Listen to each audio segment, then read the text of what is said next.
We must fight for our rights. We are peace builders for tomorrow.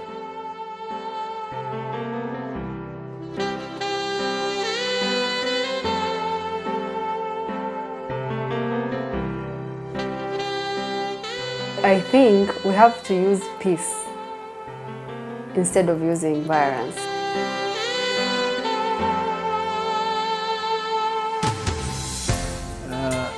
La violence n'est propre aux animaux.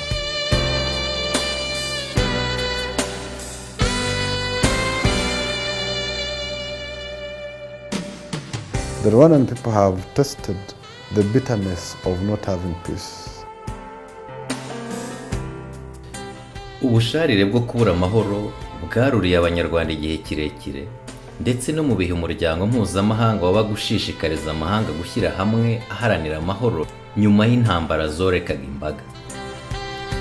No mu gihe hashyirwagaho umunsi mpuzamahanga w'amahoro, u Rwanda rwo rwarangwaga n'amacakubiri yaje kururembya akanarworeka ubwo habaga jenoside yakorewe abatutsi. Uzarebe muri societe muri rusange usanga la masse igenda dans la foule, ku buryo baba bategereje ubatekerereza akababwira icyo gukora kurenza ubwo we yakwicara muri ngenga mbere y'ubumwe akavuga ngo giyewe ngiye gukora iki.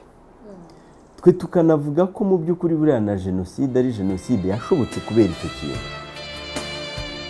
That means there's no good in investing in violence, because when you use violence when you use violence to get peace or violence to get some properties from someone, you lose a lot. You lose people, you lose property, you lose even time, because that time you're wasting it, you're not gaining it. Uko uyu Bizimana na Monica babyibazagaho cyane, umwe nk'umunyamwuga witangiye gufasha abantu kubana neza, undi nk'umunyeshuri umwe mu bafashe ya mbere biyemeza guharanira amahoro n'uburenganzira bw'abantu bwo shingiro ry'amahoro nyayo, ni nako kwizera n'abandi bahurira mu matsinda y'ibiganiro ndetse n'amashyirahamwe hirya no hino babihagurukiye. Hanjye nditangaho byo ko ndi umunyeshuri, iyo nahawe ibikoresho by'ishuri numva ko uburenganzira bwanjye bwubahirijwe, nagaburirwa nkumva ko uburenganzira bwanjye bwubahirijwe, no mu rugo batantoteza kuko akenshi bikunze kugaragara mu ngo ko n'ababyeyi bajya batoteza abana babo, numva ko uburenganzira bwanjye bwubahirijwe. Uburenganzira butubahirizwa nubwo abana barererwa mu miryango itari yabo, byaturutse ku ngaruka za jenoside cyangwa izindi mpamvu zatumye uwo mwana aba muri uwo muryango. Ntabwo uburenganzira bwabo bwubahirizwa kuko umwana ntabwo yisanzura nk'umunyamuryango, ntamenyeshwa ibikorerwa muri famiye, rimwe na rimwe abona ibintu bimwituyeho nk'aho ari ijuru rimugwiriye, ntagishwe inama, we ategereza ikivuye ibukuru. Iyo usuzugura, iyo umuntu utamufata nk'umuntu ukamufata nk'inyamaswa, ukoresha violence. Ariko nanone iyo umuntu atafite education, ngo mu mutwe we bwa bunyamaswa bube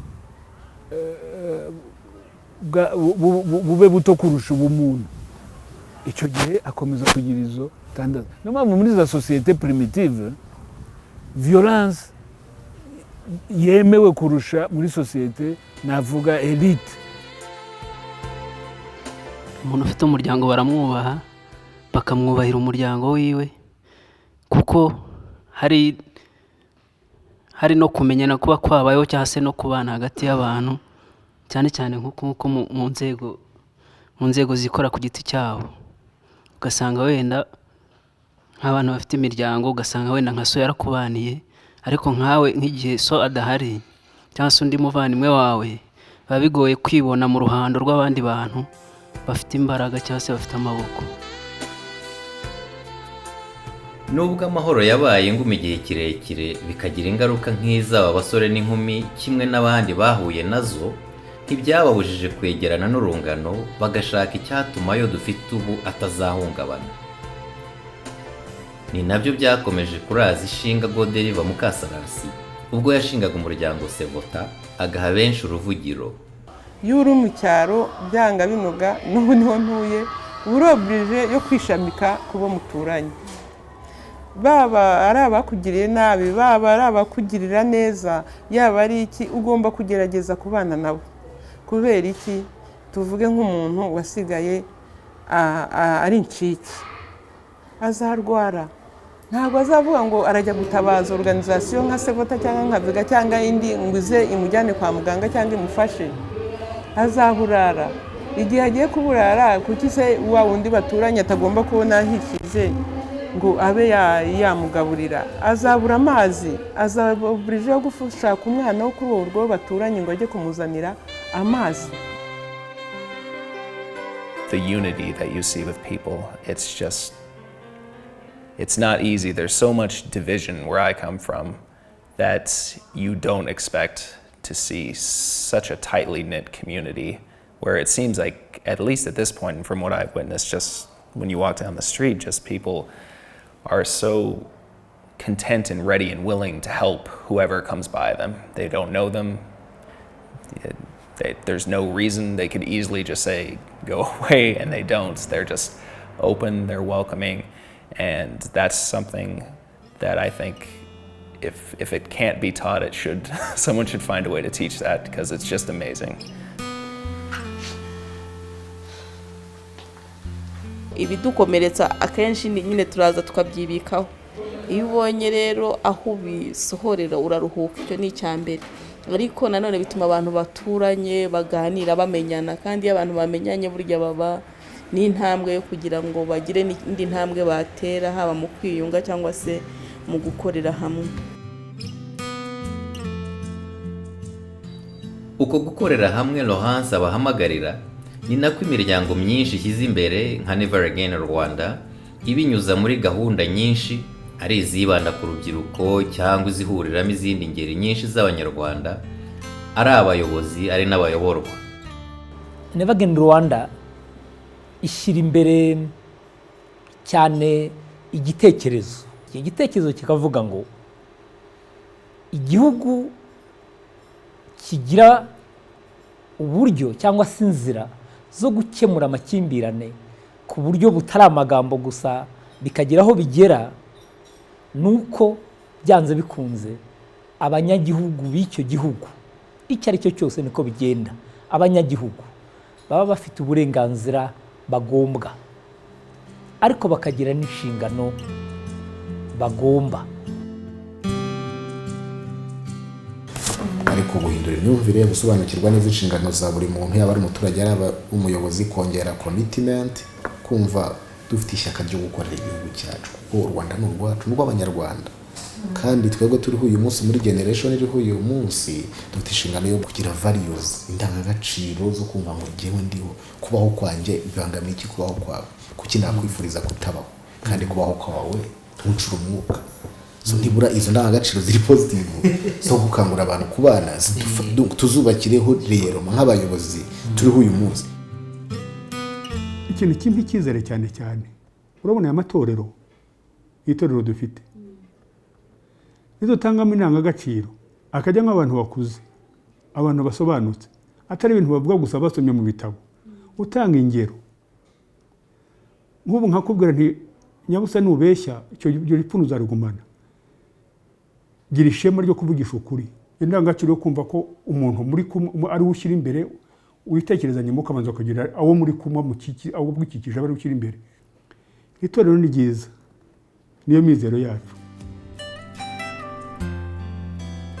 Uko kwanga umugayo, koroherana n'izindi ndangagaciro bihuye cyane n'imyemerere ndetse na gahunda umuryango Never Again Rwanda umaze igihe ushyira imbere.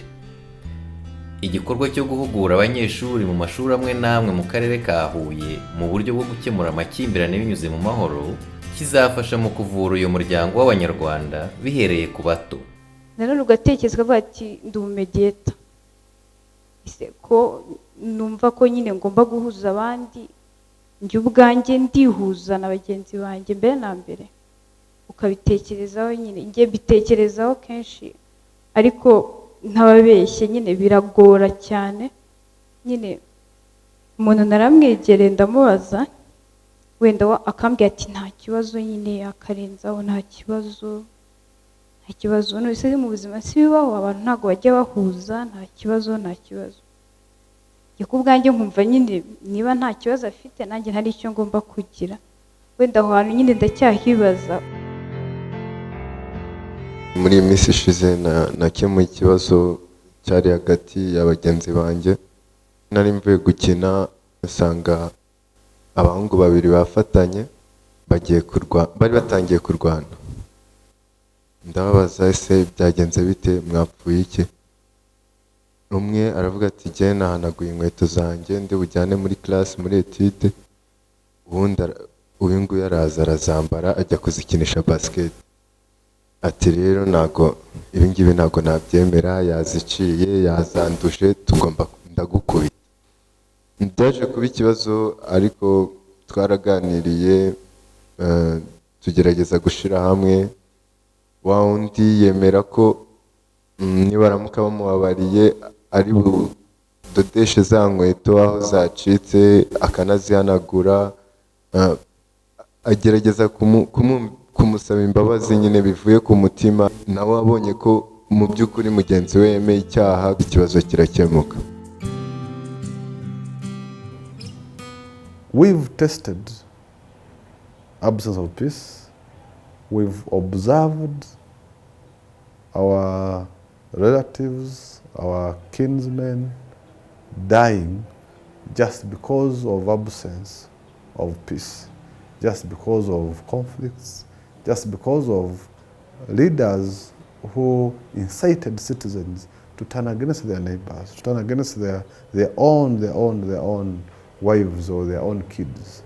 So given that history at the back of our minds, we the young people who had at least had the opportunity to have a country, to have hopes that we can now live to our full potential, to have hopes that we can leave a legacy whereby our kids and great kids will enjoy the opportunity of having a country. Gukumira amakimbirane ari nabwo buryo bwo kwimakaza amahoro mu muryango nyarwanda, binajyana no kwita ku mibanire ndetse n'imiyoborere, byose bijyanye n'uruhare umuturage bigiramo. Ibi kandi niko bisaba ubufatanye n'inzego za leta, imiryango yigenga, abihaye Imana n'abandi. Iyo umuturage yagize uruhare iterambere, muzi icyo bita iterambere rirambye. Iterambere rirambye burya rishingira uruhare rw'umuturage. Iyo umuturage yagize uruhare muri iryo terambere mu gikorwa icyo ari cyo cyose, nibwo iryo terambere riramba, kuko umuturage aryibonamo akabicunga, ya miyoborere ikagenda neza, ariko n'amahoro arambye tukayageraho. We know the history we lived in. We know now where we are. So, basing on the environment we are living in, every Rwandan should be a peaceful person, should be someone who fights for peace. So, our environment, I can say it really supports people who fight for peace, not people who can really bring those acts of violence in Rwanda.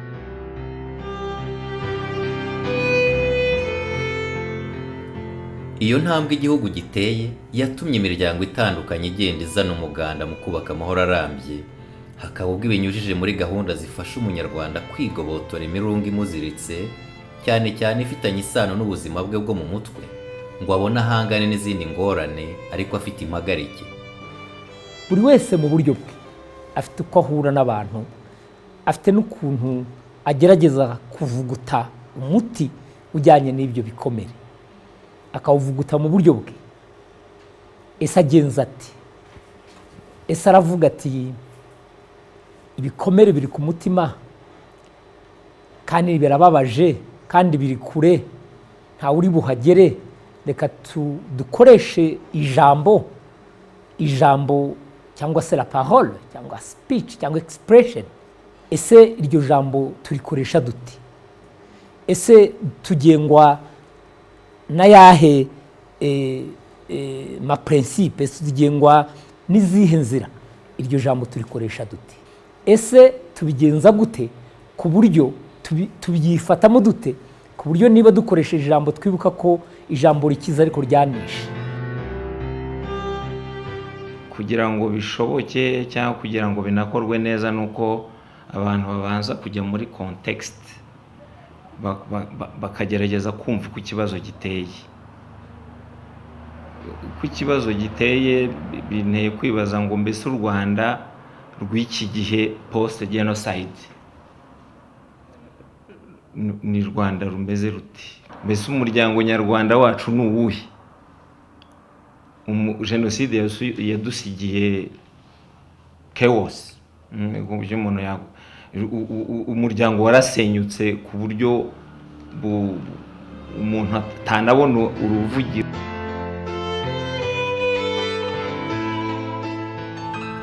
Nubwo hari abagishegeshwe n'ibikomere bimara igihe, hari benshi bazanzamutse biviramo igihugu muri rusange kugarura agatege. Never Again Rwanda yasanze hari byinshi iki gihugu cyakwigisha amahanga, maze ibinyuza muri gahunda yise Peace Building Institute. Aha ni hamwe mu urubyiruko ruva imihanda yose y'isi rumenyera intambwe u Rwanda ruteye, ingorane rwahanganye nazo ndetse n'uko rwazikemuye.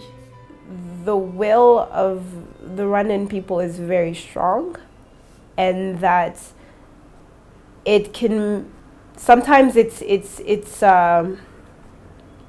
kind of takes you aback how much progress has happened here and what that progress actually means. And it really made me evaluate a lot of things about myself, about my understanding of things like forgiveness, things like reconciliation, just trying to really understand what those two things mean. Muri ibi bintu urabizi by'ubumwe n'ubwiyunge biragoye kuvuga ngo this is my achievement. Ushobora gukora ibintu nka Never Again bikunganirwa n'ibyo komisiyo yakoze, bikunganirwa n'ibyo YRDP n'abandi ku buryo kugira ngo uvuge ngo iyi ni achievement yanjye ubwanjye, nta nubwo dahere uranabizi ko mu bintu byo kubaka amahoro nta muntu umwe ntushaka kubigeraho wenyine. La cohabitation elle est pacifique au niveau des politiciens, ça qui s'agit de. Mais nous, en tant que société, nous devons voir est-ce que nous avons cette confiance. Ce que je pense, la confiance mutuelle, njo mimi naona ya lazima yenye tunaweza tafutisha ke cohabitation. Juu baisha tu expliquer, tunaona kama cohabitation inaweza kuwa kama hakuna confiance. Lakini siye tutafute cohabitation yenye iko naendana na confiance. Ukwizerana, ukwiyunga, byose biganisha ku mahoro nyayo, bikomeje kuba intego ya benshi bafite u Rwanda ku mutima cyangwa bo ruwutuyemo. Ubufatanye bwabo, kungurana inama kwabo bagana mu cyerekezo kimwe, nibyo biduha icyizere ko ayo mahoro azasagamba, maze uru Rwanda rugakunda rukaba urw'amata n'ubuki koko.